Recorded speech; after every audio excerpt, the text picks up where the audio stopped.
가장 좋아지는 부분으로 따지면 사람 운이 가장, 그러니까 뭐 귀인의 운이 가장 좋아지면서 또 제일 조심해야 될 게 사람이야. 예를 들어 갖고 나한테 사람을 줄 때 둘을 준단 말이야. 그럼 그 중에서 내가 그 한 명을 가려내는 것도 내 능력인 거야. 내 가족들을 조금 더 챙기시면 그것조차도 내가 운이 좋아지는 하나의 지름길이거든. 집에 웃음이 있어야 운이 좋아지는 지름길이에요. 안녕하세요, 선생님. 네. 네, 반갑습니다. 선생님, 오늘은 선생님 저번에 57세 기후생 답띠분들 운세 이야기 해주셨었는데 네. 그때 이제 시청자분들 반응이 좋았어서 오늘은 하반기 기후생 분들의 운세 한 번 더 이야기 나눠볼까 해요. 네. 근데 선생님 보셨을 때 기후생 분들 일단 작년이나 올해 상반기까지 좀 어떻게 마무리하셨던 분들이 많았을까요? 아직까지는 뭐가 뭔지 모르죠. 운이 들어왔다 그래서 솔직히 그 운을 받아들여 갖고 그 운을 제대로 활용하고 계신 분은 극소수야. 아, 그래요? 네. 네. 극소수일 수밖에 없어요. 뭐 대운이 들어온다 그래서 이게 뭐 갑자기 나한테 한 방에 푹 들어와가지고서 뭐 갑자기 막 뭐 로또가 맞은 듯이 뭐 대박 난 듯이 한다는 거는 정말 극소수인 분들만 가능한 거고, 그 외의 분들은 이제 차츰차츰 나가고 운하고 나하고 교류를 해가면서 맞춰가는 거죠.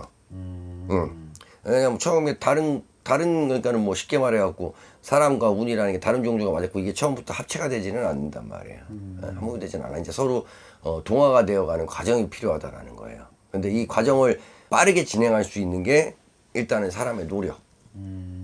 왜냐하면 내가 운이라는 놈이 나를 봤을 때 너는 됐다라는 인정을 받아야 되거든. 너 정도면 됐어, 내가 도와줄 수가 있어라는 인정을 받아야 되는 거야. 근데 운이라는 게 두고 보다가 너는 안 되겠다고 하면은 가버리는 거거든. 네, 그러니까 사람이 운한테 인정을 받을 수 있는 노력이 필요해서 아직까지는 그 과정이다. 단지 이제 하반기까지 넘어가게 되면은 이제 이런 극소수의 분들이 조금 더 이제 늘어나겠죠. 네. 네. 왜냐하면 또 그만큼 운하고 동화되는 시간이 지났으니까. 그렇죠. 예.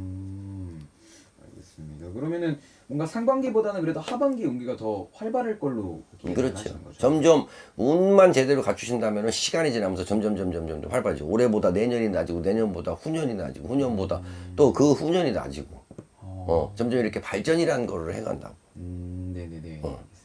그럼 기후생분들 하반기에 들어와 있는 여러 가지 운기 중에 네. 좀 가장 좋아지는 부분이 있다면 어떤 부분을 좀 기대해봐도 될까요? 가장 좋아지는 부분으로 따지면 사람 운이 가장, 그러니까 뭐 귀인의 운이 가장 좋아지면서 또 제일 조심해야 될 게 사람이야. 아, 그래요? 네. 한꺼번에 이렇게 들어온다고. 근데 운이라는 게 나를 실험을 한다 그러죠. 나를 실험을 할 때 절대 좋은 것만 갖고 실험을 하지를 않아요. 내가 그 시험을 통과할 수 있나 없나를 테스트한다고. 그러면은 예를 들어 갖고 나한테 사람을 줄 때 둘을 준단 말이야. 셋을 줄 수도 있고. 네네. 그럼 그 중에서 내가 그 한 명을 가려내는 것도 내 능력인 거야. 네네네. 무슨 얘기인지 알겠어요? 근데 그런 사람이 들어왔을 때 내가 그 사람을 당연히 내가 누군가는 사람을 봤을 때 겉만 놓고 판단하겠지. 그치? 나한테 잘해주는 사람이 좋을 거고. 그렇죠. 막 뭐, 보기에도 좀 예를 들어서 외모가 이쁘거나 아니면은 좀 있어 보이고 하는 사람도 좋을 거 아니야. 네. 근데 그게 함정일 수도 있어. 왜냐하면 너무 화려하다 보면은 그게 함정일 수도 있다고. 단지 귀인의 운이라는 게 들어왔을 때는 네네. 나한테 그만큼 좋은 사람이 들어오는데, 이제 운이라는 게 내가 다음 단계로 넘어가나 못 가나를 하기 위해서 그런 사람들을 섞어서 보낼 수도 있다. 그래서 귀인의 운이 열려서 오는 사람들을 내가 좀 조심은 해야 된다. 네네네. 요거를 조금 삐끗하게 되시면 내가 운이 좋아지는 시기가 그만큼 늦어져요. 알겠습니다. 그럼 정말 자기 사람이다 아니다를 좀 잘 판가름을 하실 필요가 있겠네요. 그렇죠. 그리고 그러니까 요럴 때 그 사람이 필요한 게 그냥 지인으로 이렇게 만나면 상관이 없어. 근데 예를 들어 그 사람들이 나하고의 사업 파트너가 될 수도 있고, 그죠? 네.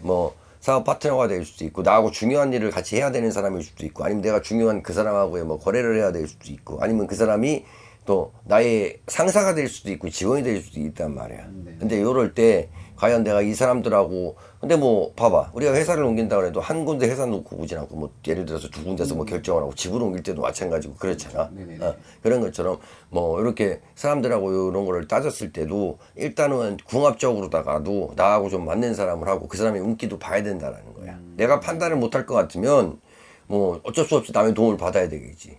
뭐 주변에 지인을 도움을 받든 아니면 또 우리 사람들이 도움을 받든 그러니까 그런 갈림길에 섰을 때 판단을 잘 하라라는 얘기야. 내가 뭐 일단은 사람이라는 걸로 예를 들었지만 네네. 뭐 하나 예를 이제 그게 시작일 수는 있지만 뭐 앞으로는 이런 운이 나한테다가 계속 테스트를 한단 말이에요. 어떤 걸 할 때마다 그때마다 내가 옳은 판단을 해야 된다라는 얘기지.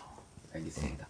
좋습니다. 그러면은 마지막으로 57세 네. 나이시면 이제 대부분 가정을 가지고 계신 분들 많으실 텐데 네네네. 가정에서 뭐 배우자라든지 네. 자식들 간의 관계 이런 운기는 좀 어떨까요?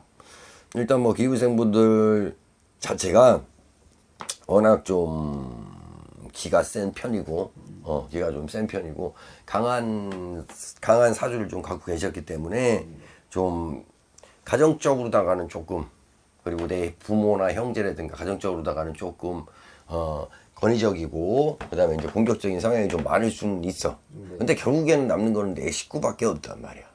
그렇죠. 그런 것처럼 밖에서의 뭐 대인관계 좋고 하지만은 일단은 뭐 내 가정이 화목해야 밖에도 잘 되는 거거든요. 그런 것처럼 기후생 분들은 뭐 이런 시기에 한번 내 가족들을 조금 더 챙기시면 그것조차도 내가 운이 좋아지는 하나의 지름길이거든. 네네네. 예, 가정이 편안해지고 화목해지고 집에 웃음이 있어야 운이 좋아지는 지름길이에요.